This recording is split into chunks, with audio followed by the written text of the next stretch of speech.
Bonjour à tous et bienvenue dans ce numéro spécial d'Ailleurs dans le monde consacré à l'Union économique et monétaire ouest-africaine. Durant 2 jours, l'UEMOA a organisé ici même dans la capitale économique ivoirienne une table ronde des partenaires techniques et financiers avec 2 sujets majeurs, à savoir l'énergie et le numérique. En collaboration avec la Banque ouest-africaine de développement et sous la présidence du Premier ministre de la Côte d'Ivoire, faisons le point, le bilan de cet événement tout de suite.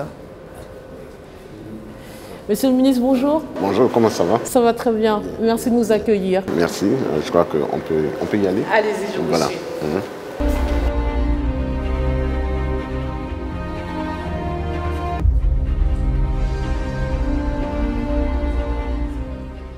Monsieur Paul Kofi, vous êtes commissaire chargé du département du développement de l'entreprise, des mines, de l'énergie et de l'économie numérique. Bonjour. Bonjour. Alors on vient d'assister pendant 2 jours à une table ronde de la commission de l'UEMOA en partenariat avec la BOAD sur le thème de l'accès universel à l'énergie et au numérique pour un développement durable dans l'UEMOA. Déjà, quel lien faites-vous entre ces 2 thématiques, à savoir l'aspect énergétique et numérique? Merci beaucoup. Donc, je voudrais, au nom du président de la commission de l'UEMOA, M. Abdoulaye Diop, remercier la RTI, n'est-ce pas, pour l'opportunité qu'elle nous offre à l'occasion de cette table ronde de parler à l'ensemble des téléspectateurs sur le sujet. Alors, la question que vous soulevez pose celle de la répartition des activités que nous avons entre nos commissaires, donc les départements, à la commission de l'UEMOA. C'est un peu comme s'il y avait un gouvernement, j'allais dire, communautaire, les commissaires constitueraient ce gouvernement communautaire. Oui, vous représentez l'exécutif de l'institution. Voilà. Alors, la répartition qui est faite, c'est que tout le volet qui concerne le secteur privé, voyez-vous, c'est-à-dire là où il y a les opérateurs économiques, là où il y a la création de richesses vis-à-vis du secteur privé, tout ce volet a fait l'objet d'un département qui est donc cohérent, complet, qui est celui du développement de l'entreprise, dans lequel, en réalité, nous avons 2 sous-éléments pour le développement de l'entreprise. Nous avons l'industrie et nous avons l'artisanat. Donc, si on voulait faire une décomposition complète, ça allait être très long. Donc, on a dit développement de l'entreprise, qui en réalité comprend l'industrie, l'artisanat, les PME. Ensuite, on passe aux mines. Les mines vont toujours avec l'énergie. Si vous remarquez dans les pays, le ministre de l'énergie est souvent celui de l'énergie des mines et vice-versa. Donc, l'énergie et les mines ensemble, ou les mines et l'énergie ensemble, cela va de soi. Et puis le numérique, qui à l'époque, c'était les télécommunications. Donc, on a évolué vers le numérique, c'est-à-dire que l'intrusion du digital dans la vie économique et sociale a nécessité, plutôt que de créer un autre département, on a trouvé qu'il était préférable que l'économie numérique soit dans le groupe pôle du secteur privé. Selon les dernières études, 2 Africains sur 3 n'ont pas accès à des sources d'énergie modernes et fiables. Est-ce aussi le cas dans l'espace l'UEMOA? Et si c'est le cas, sous quelle proportion? Oui, c'est une réalité. Aujourd'hui, nous avons dans l'ensemble de l'espace 49% des populations qui ont accès à l'électricité. 49 poussières, 49%. Et vous avez, ça c'est la moyenne globale. Et vous avez, malheureusement, dans cette moyenne, si on répartit les populations urbaines et les populations rurales, la proportion des ruraux qui ont accès à l'énergie, à l'électricité, est de 19%.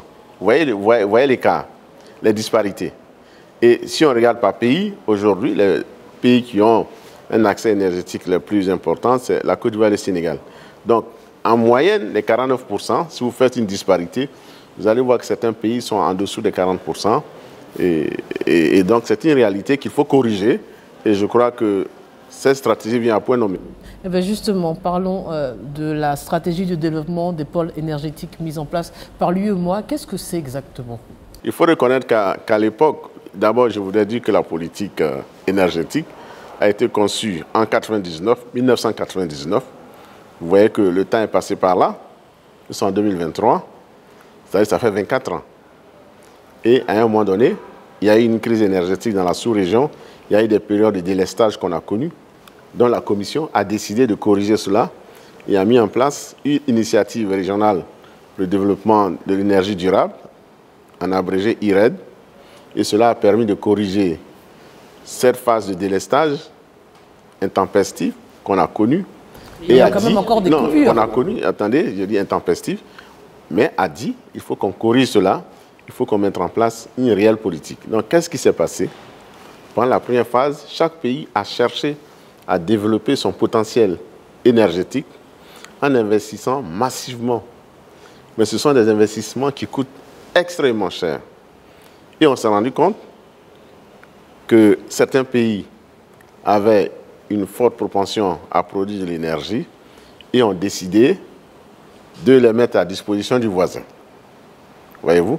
Et c'est ça qui a généré le WAP. Le WAP, c'est un programme de la CEDEAO qui a donc pour ambition de créer un marché régional de l'électricité. Et on s'est rendu compte que certains pays qui en avaient un peu plus ont décidé de le vendre aux voisins. Et on s'est dit, dans ces conditions, pourquoi ne pas créer un marché et que ceux qui en ont plus puissent le vendre aux voisins? Donc, il faut s'appuyer en termes d'avantages comparatifs, plutôt que de faire partout des barrages et partout des infrastructures énergétiques. Vaut mieux que le voisin qui le fait mieux et moins cher, qu'on le prenne là-bas, et plutôt qu'on aille chercher des ressources à mobiliser pour construire des infrastructures énergétiques. Donc, on a créé ce qu'on appelle donc, un réseau, un maillage dans l'espace. J'entends, mais est-ce qu'avec ce type de politique, finalement, vous n'allez pas freiner l'élan de certains pays qui vont se reposer sur l'évolution d'autres pays? Non, non, non. Je donne un exemple. Si vous devez construire des écoles, faire des centres de santé, produire de l'électricité. Si le voisin produit de l'électricité qui vous le vend moins cher que vous le produisez et que vous le vendez chez vous, qu'est-ce que vous choisirez? Mais qu'est-ce qu'on fait de la souveraineté dans ce cas? Non, mais c'est ça l'intégration. La souveraineté coûte cher. La souveraineté coûte cher. Les pays ont décidé de partager, de mettre en commun leurs potentialités. C'est ça l'intégration. L'intégration, c'est un choix. Vous départissez de certains éléments de vos souverainetés. C'est très important. Donc, c'est un esprit de solidarité. Et ensuite, on fait de la subsidiarité, c'est-à-dire ça aussi, il faut le reconnaître. C'est-à-dire, pour des raisons de souveraineté, on vous laisse faire ce que vous sachez faire le mieux et que vous ne voulez pas le soumettre à tout le monde. Donc, si vous choisissez que vous ne voulez pas soumettre ce volet de votre politique à l'ensemble de la communauté, vous le faites vous-même. Donc, en matière d'énergie, aujourd'hui, quand on fait les calculs, quand on fait les comparaisons, il est préférable de s'appuyer sur une politique communautaire. Et c'est pourquoi nous avons découpé l'espace en 3 grands pôles. Oui. Donc, nous avons un pôle Sénégal. Pourquoi le Sénégal? Parce qu'on a découvert des ressources importantes en pétrole et gaz sur le long du fleuve Sénégal, jusqu'à l'embouchure du fleuve. Donc, des ressources importantes qui ont commencé déjà à être mises en exploitation. Et nous avons naturellement les eaux, le fleuve Sénégal, sans oublier ce que la nature nous a donné, qui est le soleil, donc qui donne, n'est-ce pas, de l'énergie. Ça, c'est le pôle Sénégal, avec tous les pays voisins qui sont autour du Sénégal, qui sont membres là, de l'UEMOA, mais en même temps, on a intégré la Guinée, on a intégré la Mauritanie, et on a intégré la Gambie. Vous avez le pôle Côte d'Ivoire, parce qu'au niveau de la Côte d'Ivoire aussi, on a fait des découvertes importantes. Dont récemment. N'est-ce pas? Baleine. Donc, nous avons du pétrole, nous avons du gaz, et nous avons naturellement les ressources solaires, sans oublier la biomasse. La biomasse, c'est l'énergie naturelle. Voilà. Et puis, vous avez le pôle Niger, parce que le Niger aussi, on a fait des découvertes importantes en pétrole, en gaz. Vous savez qu'ils ont également l'uranium et naturellement le soleil, l'énergie solaire.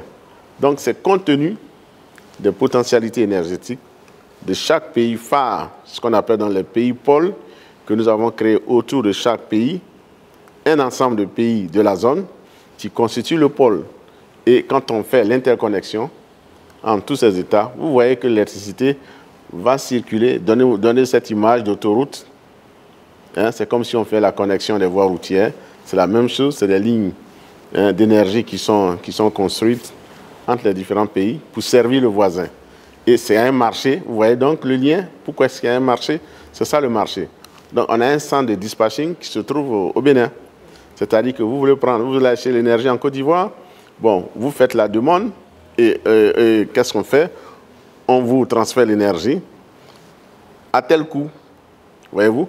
Donc on espère que tout n'est pas encore parfait, c'est un processus qui est engagé, mais nous espérons que d'ici une dizaine d'années, tout le processus sera véritablement opérationnel pour servir tout le monde.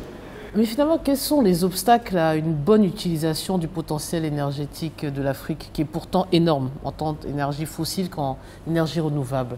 Qu'est-ce qui n'a pas marché ou qu'est-ce qui freine la couverture de la totalité de cet espace et avec de la qualité? Bon, vous avez parfaitement raison, mais allons, prenons le pétrole ou le gaz. Il faut aller chercher d'abord. Chercher le pétrole. Il y a des pays qui mettent des années, des dizaines d'années, des décennies pour trouver le pétrole. Ça coûte cher. Vous cherchez et vous ne trouvez pas. Mais vous investissez, oui ou non? Vous investissez. Ça coûte cher. Quand vous avez trouvé, vous avez l'indice, il faut aller exploiter. Vous n'avez pas tout le matériel nécessaire. Vous voyez sur les plateformes pétrolières, ça coûte cher. Il faut les louer, n'est-ce pas? Vous n'allez pas acheter une plateforme pour vous. Ces plateformes qu'on voit sont louées. Ensuite, quand vous avez fait ça, il faut l'exploiter, c'est-à-dire il faut le tirer. Et les plateformes, vous les louez pour un moment. Souvent, vous n'êtes pas à la bonne période. Est-ce que vous allez garder cela? Non. Et si vous les gardez, vous payez. Donc, ça coûte cher. Ça, je vais le dire ça. Ça coûte cher de produire, d'exploiter l'énergie. Ensuite, lorsque vous avez l'énergie, il faut le transporter. Et qu'est-ce qui s'est passé? On a beaucoup investi dans les indépendances, mais après, il faut les renouveler. Prenez un individu chez lui à la maison, vous avez un branchement, mais à un moment donné, le fusible saute parce que le câble a vieilli, il faut le remplacer. Donc il y a un problème de maintenance. Problème de maintenance. De nos infrastructures. Entretien. Voyez-vous, ça coûte cher, il faut les renouveler. Donc, l'énergie coûte très cher, mais au bout, lorsque vous avez pour l'énergie, il faut le vendre à un prix qui soit acceptable, qui soit accessible au plus grand nombre. Donc on peut avoir l'énergie dans un pays, dans un espace, dans un environnement, sans que la population puisse y accéder, parce que l'abonnement coûte cher, le tarif au kilowattheure coûte cher, donc ça freine, n'est-ce pas, l'accès des populations. C'est pourquoi le fait qu'il y ait une interconnexion des réseaux est très important, parce que peut-être que l'énergie qui vient de tel pays est peut-être moins chère si je le produis chez moi. On assiste à une tendance générale et mondiale, celle du développement durable. Est-ce que vous avez intégré ces notions d'énergie renouvelable dans notamment ce projet précis de SDPE, c'est-à-dire la stratégie de développement des pôles énergétiques? Oui, le tiers des projets est du renouvelable, c'est-à-dire du solaire, mais il y a aussi du mix énergétique. C'est quoi? Il faut tenir compte du fait que les sources fossiles sont en train non seulement de diminuer, mais aussi constituent une source de pollution, pour ne pas une source d'enfrein à l'environnement. Hein, voyez-vous? Donc il faut anticiper, c'est ce qu'on appelle la transition énergétique. Mais en même temps qu'on y songe, on cherche aussi à fournir de l'énergie aux populations. C'est pourquoi on n'abandonne pas à 100% les énergies fossiles. La preuve, tous les pays que j'ai cités ont fait des découvertes, sont en train de produire de l'énergie, vont produire de l'énergie à partir de ces sources. Donc ce n'est pas un abandon. Il faut que ce soit très clair. En dépit de tout ce qui se dit au plan international, nous n'abandonnons pas, il faut que ce soit compris, mais nous tenons compte du fait qu'il faut s'intégrer dans un processus irréversible et qu'il y a un changement climatique et qu'on n'y peut rien. mais en même temps, on n'abandonne pas. Donc, on tient compte de cela. Le tiers des projets sont des sources renouvelables et c'est pourquoi la Commission a pris une directive pour promouvoir les énergies renouvelables. Et c'est pour ça qu'on insiste sur le mix, c'est-à-dire vous produire de l'énergie, mais il faut que dans votre production d'énergie, il faut qu'il y ait de l'énergie renouvelable. Maintenant, on va s'intéresser donc à l'aspect numérique. L'Afrique, en tout cas, force est de constater que l'Afrique manque de données numériques et même de données tout court sur ces populations. Qu'en est-il dans l'espace UEMOA? Dans l'espace UEMOA, alors c'est un secteur qui va très vite, pour lequel nous sommes entre le marteau et l'enclume, c'est-à-dire qu'on a un déficit, mais en même temps, on doit rattraper, n'est-ce pas, l'écart. On court contre la montre, et en même temps, on n'a pas les moyens de courir, de rattraper le retard. Donc, il faut faire en même temps les deux. Il ne faut pas commencer par la première et la vieille technologie en se disant, on va commencer par cela. Il faut se mettre au diapason sur tout ce qui se fait aujourd'hui. On a expliqué que hier, le téléphone, c'était juste pour appeler, pour envoyer des SMS. Aujourd'hui, c'est devenu un appareil photo. Voyez-vous, c'est devenu même un petit poste téléviseur. Voyez-vous où est-ce que ça s'en va? Donc, il faut être à la page. Et nous avons fait de gros efforts. Il faut reconnaître qu'aujourd'hui, dans la zone, vous avez dû constater que le téléphone filaire, c'est-à-dire le téléphone classique, est en train, je ne dis pas disparaître, mais a été quasiment remplacé par le téléphone cellulaire. Aujourd'hui, sur les 137 millions d'habitants dans notre espace, 95% ont un téléphone cellulaire. C'est énorme. Il y en a même qui ont, bon, à titre individuel, il y en a qui ont même deux, plus qu'un.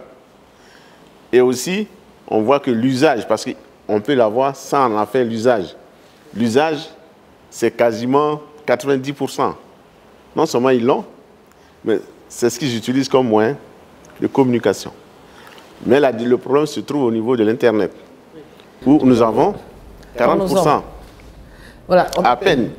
On a un faible taux de pénétration. Pénétration, allez, j'explique. Oui. Mensuellement, la moyenne, ce que je donne dans la région, la moyenne c'est à peu près 24-25 000 francs par mois. Quand vous faites votre abonnement Internet, vous pouvez faire l'expérience. Mais 24-25 000 francs, c'est le tiers du SMIC. On a eu ici même en Côte d'Ivoire une crise appelée la crise du data, où les populations se plaignaient finalement du tarif, du coût d'accès pour accéder à Internet, qui est devenu indispensable dans notre quotidien, que ce soit pour les raisons professionnelles ou personnelles. Comment expliquez-vous ce coût encore aussi élevé dans nos États par rapport à ce que vous disiez, une population dont le revenu n'est pas aussi important que des pays développés, mais ils payent beaucoup moins cher? Alors, moi, je suis opérateur. Qu'est-ce que je fais? Je viens m'installer là où il y a l'infrastructure de base. Les câbles sous-marins, les infrastructures, les pylônes, tout cela, ça coûte cher. Et en général, ce sont des investissements. Je crois que hier, vous avez eu le débat dans le panel. Ce que, je ne veux pas les citer, disait, c'est qu'ils souhaitent que l'État ne lève pas le pied et que les services publics continuent d'investir dans ce qu'on appelle l'infrastructure lourde pour développer cela, pour que les prix auxquels vous faites allusion baissent. Ça veut dire quoi? L'opérateur qui va s'installer aura facilement accès à cela. Les câbles existent sous-marins, mais les câbles entre ce qu'on appelle la côte et les pays, l'interland et l'intérieur du pays, c'est insuffisant. Et d'ailleurs, dans le programme de l'économie numérique, vous allez voir qu'il y a beaucoup d'investissements, beaucoup de projets qui sont là pour combler, n'est-ce pas, les trous, le manque d'infrastructures du numérique pour que les populations qui sont dans la zone aient accès à cela. Donc cela et les opérateurs ne font pas ces investissements. Ils comptent sur l'État? Non, bon, je ne veux pas leur lancer la pierre, mais beaucoup estiment que c'est coûteux, donc ils vont vers des domaines qui sont pour eux plus rentables. Ils cherchent des créneaux qui sont plus rentables. Et c'est ça la réalité. Donc la grande masse est un peu délaissée, n'a pas l'opportunité et les moyens de pouvoir accéder, n'est-ce pas, à un Internet moindre coût. Aujourd'hui, il y a la technique de pouvoir se brancher à des satellites qui tournent autour de nous pour pouvoir accéder à l'Internet. Donc ce sont des opportunités qui s'offrent à nous. Je voudrais que vous nous présentiez le programme régional de développement de l'économie numérique de l'UEMOA. Il y a plusieurs domaines d'intervention. Le premier domaine, c'est le cadre de gouvernance, le cadre institutionnel. C'est un secteur qui va tellement vite et que les derniers textes sur lesquels nous travaillons datent de 2006. 2006 aujourd'hui, vous voyez, c'est un domaine qui va tellement vite. Donc nous avons 3 gros textes qui ont été élaborés en 2006 à partir d'études qui ont été faites. Et ces textes sont en train d'être renouvelés. Ces textes mobilisent de l'expertise. Ces textes mobilisent l'adhésion des populations, des opérateurs, des États. Donc il y a un travail en cours qui consiste avec la CEDEAO à réviser tous ces textes. Nous sommes là-dessus, donc ces textes ont un coût, leur révision. Ensuite, vous avez le deuxième volet, qui est le volet des infrastructures. Je vous ai parlé tout à l'heure, il y a des chaînons manquants au niveau des autoroutes de transmission des données, ce qu'on appelle les câbles, et il faut combler ce vide. Donc les infrastructures, vous avez une liste d'ailleurs qui est donnée entre les localités. On a donné l'exemple du Togo et du Bénin. Ça va bien, mais quand il faut monter au Niger, on est obligé quelquefois d'aller au nord pour redescendre. Et maintenant on dit non, il faut qu'à partir de ces pays, on développe des câbles intermédiaires pour accéder aux pays de l'interland.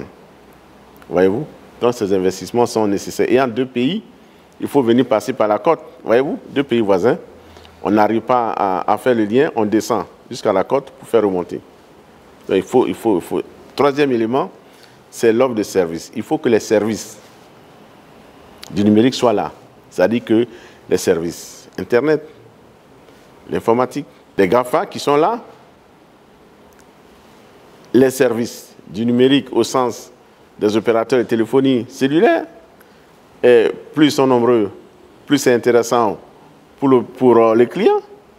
Il y a une baisse des coûts, mais en même temps, il y a une limite aussi, où il y a un point de, j'allais dire, qui n'est plus rentable. Donc, il est bien que les opérateurs soient là.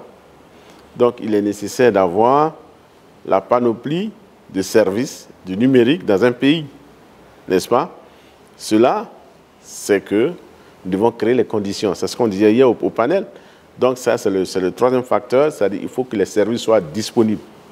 Quatrième élément, c'est vis-à-vis de ce qu'on appelle les services publics, c'est-à-dire la digitalisation de tous ces services. Il faut que nos États s'engagent à le faire pour moderniser, n'est-ce pas, la vie sociale, tout simplement. Et le dernier point, c'est le point de la gouvernance, de la formation, de l'innovation. Cela est très important parce qu'on ne doit pas rester en retard. Il faut qu'on développe, et là, c'est le capital humain. Il faut former les gens, il faut les emmener à connaître d'autres paradigmes, il faut développer la recherche, n'est-ce pas? Il y a l'intelligence artificielle, il y a la lutte contre la cybercriminalité, tout cela demande des moyens. Donc, tous ces éléments figurent, n'est-ce pas, dans le programme régional, et c'est un programme d'importance capitale. Alors, monsieur le commissaire, vous l'avez dit à maintes reprises tout au long de cet entretien, ça a un coût, ça coûte cher, c'est des frais. Et je crois que l'objectif de cette table ronde qui s'est tenue à Abidjan sous 2 jours, c'est aussi la mobilisation de financement de vos partenaires techniques et financiers. Quel est le résultat à l'issue de cette table ronde? Est-ce que vous pouvez nous annoncer des chiffres? Je pense que vous avez suivi avec nous-mêmes la communication faite par le président de la BOAD, les annonces qui ont été faites. Nous étions à la recherche d'environ 7500 milliards de francs CFA. Lorsqu'on ajoute le numérique qui fait 121 milliards, on est donc autour de 7600 milliards, voyez-vous. Et la mobilisation qui a été faite, elle va au-delà. Elle va au-delà. Pourquoi je dis elle va au-delà? Parce que les chiffres ont été annoncés.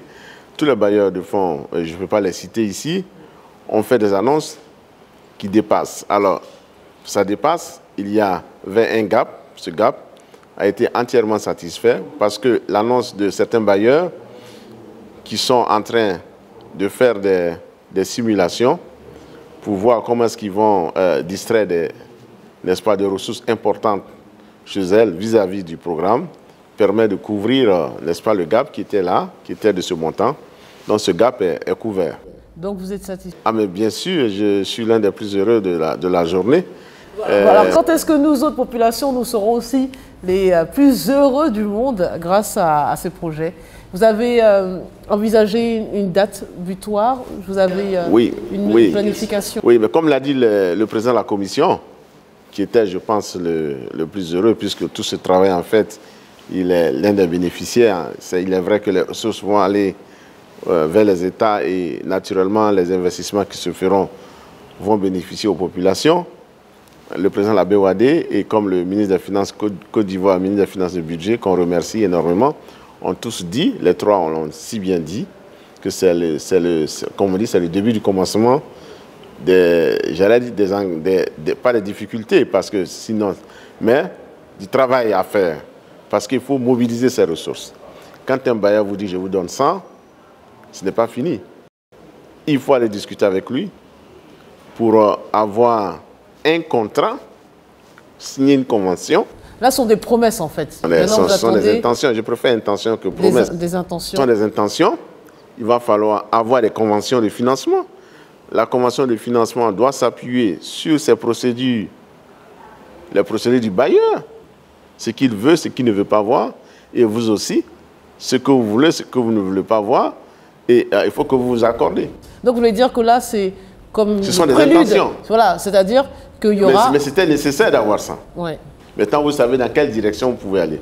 Vous savez chez qui vous pouvez aller. Et les États aussi savent très bien que les projets qu'ils ont soumis vont pouvoir s'exécuter parce qu'il y a des ressources qui sont disponibles. Donc, il y a un travail à faire qui consiste à faire une très bonne planification de la mise en œuvre. Et puis, tout ne va pas se faire en une année. Vous êtes d'accord avec moi?